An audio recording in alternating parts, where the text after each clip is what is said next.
ગાય અને ભેંસને દૂધ વધારવાનો આ પ્રયોગ છે। તમે હજારો રૂપિયાના ખર્ચો કરીને જે પાવડર લાવો છો કે હજારો રૂપિયાના ખર્ચા કરીને દવા લાવો છો, જે રિઝલ્ટ નથી મળતું એ રિઝલ્ટ આપણે જે હાલ આ પ્રયોગ કરી રહ્યા છે, આ પ્રયોગ કરવાથી મિત્રો તમને મળે છે। નમસ્કાર પશુપાલન મિત્રો, જય દ્વારકાધીશ, ખેડૂત મિત્રો જય ઠાકર। આજે આપણે મિત્રો વાત કરીએ તો પશુપાલન મિત્રોના એવા પ્રશ્ન હતા કે અમારી ભેંસ હોય કે ગાય હોય એનું છે તે દૂધ વધતું નથી। તો આજે આપણે મિત્રો 100% જે મિત્રો રિઝલ્ટ આપે છે એ મિત્રો આપણે ઘરે પ્રયોગ કરવાના છીએ, આપણી ગાયને આપવાના છીએ। અને એ પ્રયોગ પણ મિત્રો તમે દેખશો, આ પ્રયોગ છે તે મિત્રો 100% આ પ્રયોગ કરવાથી ગાય કે ભેંસનું દૂધ છે તે મિત્રો 2 થી 3 લીટર જેટલું પશુનું દૂધ છે તે મિત્રો વધે છે। આની અંદર જરૂરી વસ્તુઓ કઈ કઈ છે, કેવી રીતે આપવાનું રહેશે, એ બધી માહિતી મેળવવા માટે વિડીયો મિત્રો તમે લાસ્ટ સુધી દેખો અને છેલ્લે સુધી જોડાયેલા રહો। આ વિડીયોની અંદર આજે આપણે મિત્રો કોઈ પણ પ્રકારની ફકા ફોજદારી કે ખોટી માહિતી આપવાના નથી, એકદમ મિત્રો સાચી અને હકીકત ગ્રાઉન્ડ લેવલે શું મિત્રો સાચું છે એ વિશે વાત કરવાના છીએ। કારણ કે આપણે મિત્રો આ પ્રયોગ છે તે ઘરે કરવાના છીએ અને આપણા પશુને પણ આપવાના છીએ। તો વાત કરીએ તો સૌથી પહેલા તો કેટલી વસ્તુઓ જોઈશે, તો 1 લીટર જેટલું મિત્રો આપણે તપેલાની અંદર ગરમ પાણી કરવા મૂકી દીધું છે, એટલે 1 લીટર પાણી। પછી મિત્રો 50 ગ્રામ જેટલી જે મિત્રો મેથી આવે છે એ 50 ગ્રામ આપણે મેથી લઈ લીધી છે। અને ત્રીજા નંબરની અંદર વસ્તુ છે જે મિત્રો ગોળ। આ ગોળ મિત્રો એવી વસ્તુ છે કે જે યોગ્ય સમય અને યોગ્ય રીતે જો આપવામાં આવે તો આપણા પશુને છે તે 100% લાભ માનવામાં આવે છે। જો ખેડૂત મિત્રો આપણે શિયાળાની અંદર જીરું કરવાનું હોય અને જો મિત્રો તમે ઉનાળાની અંદર કરો તો આપણે કાંઈ મળતું નથી, તેવી રીતે જો ગોળની સાથે જો મિત્રો યોગ્ય વસ્તુઓ જો આપવામાં આવે, જે મેથી છે તેની યોગ્ય વસ્તુ છે જો મિત્રો આપવામાં આવે તો આપણા પશુનું દૂધ છે તે મિત્રો વધે છે। એટલે 100 ગ્રામ જેટલો મિત્રો આપણે ગોળ લીધો છે, 50 ગ્રામ જેટલી મિત્રો આપણે છે તે મેથી પણ લીધી છે, અને 1 લીટર જેટલું પાણી લીધું છે। પાણી છે તે મિત્રો આપણે ગરમ કરવા મૂકી દીધું છે, અને ગરમ થાય તેની સાથે આપણે જે મિત્રો મેથી લીધી તે મેથી ને ગોળ છે તે આની અંદર એડ કરવાના છીએ।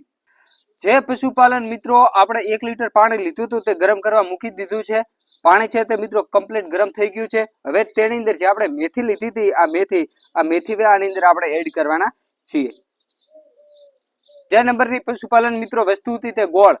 આ ગોળની અંદર મિત્રો કેલ્શિયમનું પ્રમાણ છે તે ખૂબ માત્રાની અંદર હોય છે અને પશુ માટે છે તે ખૂબ જ ફાયદાકારક માનવામાં આવે છે। તો હવે ગોળ છે તે આપણે મેથી લીધી હતી તે પાણીની અંદર આપણે ગોળ પણ એડ કરી નાખવાનો છે।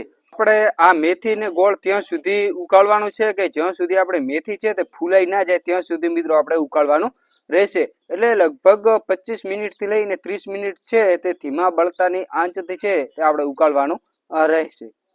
જે પશુપાલન મિત્રો છે તે આપણે ગોળ અને મેથી ને પાણીને છે તે ગરમ કર્યું હતું, તે મિત્રો મેથી છે તે કમ્પ્લીટ રીતે મિત્રો છે તે ફૂલી ગઈ છે। હવે આ મેથીને અને ગોળના પાણીને છે તે આપણે મિત્રો કલાક સુધી મિત્રો જ્યાં સુધી ઠંડુ થાય ત્યાં સુધી આપણે મિત્રો મૂકી રાખવાનું રહેશે। ઠંડુ થયા પછી મિત્રો આપણા પશુને આપવાનું રહેશે। જે પશુપાલન ભાઈઓ આપણે જે ગોળવાળું પાણી ને મેથી છે તે આપણે મિત્રો ઠંડી થવા દીધી।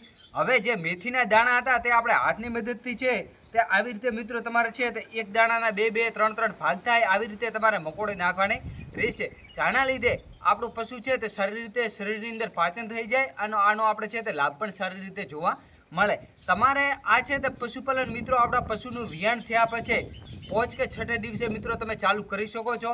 સળંગ 8 થી 10 દિવસ તમે સવાર સાંજ જો આવી રીતે પ્રયોગ કરશો, જે માત્રા કીધી એ માત્રાની અંદર તમે આપશો તો આપણા પશુનું દૂધ વધી શકે છે। વાત કરીએ તો ગાભણ પશુની, તો જે વિયાણ થવાનું હોય એ પશુને તમારે આપવું નહીં, એટલે કે જે ગાભણ પશુ હોય એ પશુને મિત્રો તમારે આપવાથી ટાળવું। જાના લીધે ગોળ છે તે ગરમ હોય છે ને આપણા પશુને છે તે નુકસાન થાય એવું મિત્રો કોઈ દિવસ કાર્ય કરવું જોઈએ નહીં। જે મિત્રો આપણે વિયાણ થયેલું હોય એ પશુને મિત્રો તમે 2 ધડક આપી શકો છો। આનાથી મિત્રો 100% રિઝલ્ટ મળે છે, 100% પ્રયોગ સાચો છે અને આ પ્રયોગ છે તે અમે પણ મિત્રો કરેલો છે। અને પશુપાલન મિત્રો આવા દરરોજના સાચા, સરળ અને સસ્તા ઉપાયો જો મિત્રો તમે વિડીયો દેખવા માંગતા હોય તો તમે અમારી યુટ્યુબ ચેનલ ખેતીવાડી યોજનાને મિત્રો સબસ્ક્રાઇબ કરો, જેની અંદર પશુપાલનને લગતી તમામ માહિતી મેં મૂકીએ છીએ। તો મિત્રો તમે આવા પ્રયોગ કરીને આપણા પશુને દૂધની પણ મિત્રો તમે માત્રા વધારી શકો છો। અલગ અલગ અમે મિત્રો વિડીયો મૂકતા હોઈએ છીએ, તો ચેનલને સબસ્ક્રાઇબ કરવાનું ભૂલતા નહીં। અને વાત કરીએ મિત્રો તમારા પશુને હાલના સમયમાં કેટલા લીટર દૂધ છે એ પણ મિત્રો તમે કોમેન્ટ કરીને જણાવજો, જાણા લીધે ખબર પડે કે હાલના સમયમાં છે તે આપણા દરેક પશુપાલન મિત્રોને છે તે પશુનું કેટલા લીટર દૂધ હોય છે।